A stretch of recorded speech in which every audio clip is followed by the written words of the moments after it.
22 साल बाद बड़े पर्दे पर गोधरा कांड की कहानी मोदी साथ बोल पड़े। उस रोज साबरमती एक्सप्रेस में क्या हुआ था दोस्तों, आज हम चर्चा करेंगे और इस पर फिल्म भी आई है। साबरमती रिपोर्ट मूवी हाल ही में बड़े पर्दे पर रिलीज हुई। फिल्म द साबरमती रिपोर्ट में 2002 के गोधरा कांड की कहानी दिखाई गई है। 27 फरवरी 2002 की सुबह गोधरा रेलवे स्टेशन के पास साबरमती एक्सप्रेस की S6 बोगी को आग लगा दिया गया था। गोधरा ट्रेन अग्निकांड में अयोध्या से लौट रहे 59 हिंदू तीर्थयात्री और कार सेवक मारे गए थे। द साबरमती रिपोर्ट के बीते शुक्रवार एक ऐसी फिल्म थिएटर में रिलीज हुई है जिसे देखने की अपील खुद भारत के प्रधानमंत्री नरेंद्र मोदी कर रहे हैं। इस फिल्म का नाम द साबरमती रिपोर्ट। विक्रांत मैसी की केंद्रीय भूमिका वाली यह फिल्म 27 फरवरी 2002 के गोधरा ट्रेन अग्निकांड पर आधारित है। उस रोज गोधरा स्टेशन के पास खड़ी साबरमती एक्सप्रेस की बोगी नंबर S6 में आग लगा दी गई थी। अयोध्या से लौट रहे 59 हिंदू कार सेवक जिंदा जला दिए गए थे। मरने वालों में 27 महिलाएं थी और 10 बच्चे भी शामिल थे। उसके बाद पूरे गुजरात में जो दंगा भड़का वो आज़ाद भारत के सबसे भयावह दंगों में से एक था। मोदी उस समय गुजरात के मुख्यमंत्री थे। अब द साबरमती रिपोर्ट के जरिए बड़े पर्दे पर गोधरा का कांड का खौफनाक मंजर दिखाई देगा आप लोगों को। पीएम मोदी के अलावा केंद्रीय गृह मंत्री अमित शाह समेत तमाम मंत्रियों और बीजेपी नेताओं द साबरमती रिपोर्ट को एंडोर्स कर रहे हैं, यानी कि उसको प्रचार कर रहा है। अग्निकांड की पूरी कहानी आगे बताएंगे। 2002 गोधरा ट्रेन अग्निकांड की पूरी कहानी आप लोग जानिए। 27 फरवरी 2002 की सुबह करीब 7:45 बजे मुजफ्फरनगर से निकली साबरमती एक्सप्रेस अब गोधरा पहुंचने वाली ही थी। ट्रेन करीब 4 घंटे देर से चल रही थी। अहमदाबाद जा रही ट्रेन में कम से कम 2000 कार सेवक अयोध्या से सवार हुए थे। ये सभी हिंदू विश्व परिषद के बुलावे पर पूर्णाहुति महायज्ञ में भाग लेने अयोध्या गए थे। यह महायज्ञ राम मंदिर आंदोलन का एक हिस्सा था। साबरमती एक्सप्रेस अभी गोधरा स्टेशन पर पहुंची ही थी कि सैकड़ों की संख्या में भीड़ के धावा बोल दिया। S6 कोच में बाहर से आग लगा दी गई। कोच में सवार 59 यात्री जलकर मर गए। उनमें 27 महिलाएं और 10 बच्चे शामिल थे। ट्रेन में सवार 48 या अन्य यात्री घायल हुए। गोधरा में ट्रेन जलाए जाने की भयानक घटना का परिणाम पूरे राज्य में हिंसक दंगों की शक्ल में सामने आया। कुछ घंटों के भीतर पूरा गुजरात जल उठा था। केंद्र सरकार ने 2005 में राज्यसभा को बताया था कि दंगों में 254 हिंदुओं और 790 मुसलमानों की जान गई थी। कुल 223 लोग लापता हो गए थे। हजारों लोग बेघर हो गए थे। गोधरा कांड जांच में सामने क्या किया आया, मोदी सरकार अभी 1 साल भी नहीं हुआ था। तत्कालीन मोदी सरकार ने एक जांच आयोग का गठन किया था। उस आयोग में जस्टिस T नानावटी और जस्टिस KG शाह शामिल थे। आयोग ने अपनी रिपोर्ट में कहा कि मारे गए 59 लोगों में से एक अधिकतर कार सेवक थे। कांग्रेस के नेतृत्व वाली UPA सरकार के जस्टिस UC बनर्जी की अध्यक्षता में एक अलग जांच आयोग का गठन किया। इस आयोग ने मार्च 2006 में सौंपी अपनी रिपोर्ट में इस घटना को एक दुर्घटना बताया। सुप्रीम कोर्ट ने रिपोर्ट को असंवैधानिक और अमान्य करार देते हुए खारिज कर दिया। इसके बाद सुप्रीम कोर्ट ने एक विशेष जांच दल का गठन किया।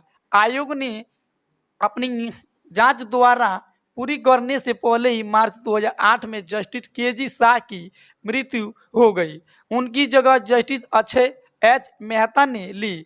जस्टिस नानावती और जस्टिस अक्षय मेहता ने उसी साल नानावती शाह आयोग की अंतिम रिपोर्ट पेश की, जिसमें ट्रेन में आग लगाने की घटना को एक साजिश बताया गया था। अदालत से क्या फैसला आया, ये भी पूरी रिपोर्ट आप लोगों को बताएं। वीडियो में जुड़े रहिए। गोधरा कांड और उसके बाद भड़के दंगों ने भारत की राजनीति 9 सी घटना के 8 साल बाद शुरू हुई। स्पेशल SIT कोर्ट ने 1 मार्च 2011 को 31 लोगों को दोषी ठहराया, जिनमें से 11 को मौत की सजा और 20 को आजीवन कारावास की सजा सुनाई गई। अदालत ने इस मामले में 63 लोगों को बरी भी किया। एसआईटी कोर्ट ने उन आरोपों में से सहमति जताई कि यह अनियोजित भीड़ द्वारा की गई घटना नहीं थी, बल्कि इसमें साजिश शामिल थी। 31 दोषियों को भारतीय दंड संहिता आईपीसी की आपराधिक साजिश, हत्या और हत्या के प्रयास से संबंधित धाराओं के तहत दोषी को ठहराया गया था। गुजरात सरकार ने बाद में आरोपियों को बरी की जाने पर सवाल उठाए। उन्होंने दोषी को ठहराया गया। उन्होंने भी गुजरात हाई कोर्ट में अपील की।